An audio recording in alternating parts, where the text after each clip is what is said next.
اعوذ باللہ من الشیطان الرجیم بسم اللہ الرحمن الرحیم۔ سیدنا سلیمان فارسی رضی اللہ تعالی عنہ جو کہ فارس سے آئے تھے، بنیادی طور پہ یہ مجوسی تھے، پھر اللہ نے ان کو اپنے راستے پہ چلایا تو انہوں نے عیسائیت کو اختیار کیا۔ 5 پادریوں سے باقاعدہ تعلیم حاصل کرنے کے بعد پھر یہ غلام بنا کے بیچ دیے گئے اور مدینے پہنچے۔ یہ اللہ کی حکمت تھی۔ وہاں پر یہودیوں کے غلام بنے اور بالآخر اسلام قبول کیا، اور نبی علیہ الصلاۃ والسلام نے ان کو فارسی ہونے کے باوجود اپنے اہل بیت میں شامل کیا۔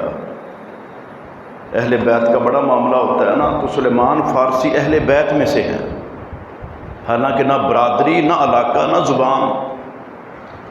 یہ تشریف لائے، یہ بطور گورنر ہیں آپ۔ تو امیر المؤمنین سیدنا فاروق اعظم رضی اللہ تعالیٰ عنہ تکیے پر ٹیک لگا کے بیٹھے ہیں، تو اپنا تکیہ سلیمان کو پیش کر دیا۔ سلیمان رضی اللہ تعالیٰ فرماتے ہیں کہ اللہ رب العالمین نے اور نبی علیہ الصلاۃ والسلام نے حق فرمایا، حق کیا۔ عمر پوچھتے ہیں کیا ہوا؟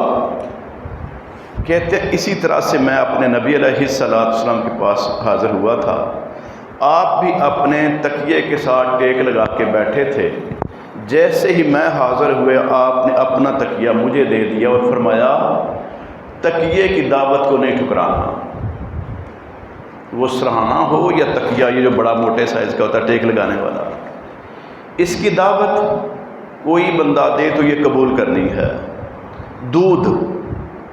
دودھ اگر کوئی دعوت دے اس کی دعوت کو بھی نہیں ٹھکرانا۔ اور تیسرا ہے خوشبو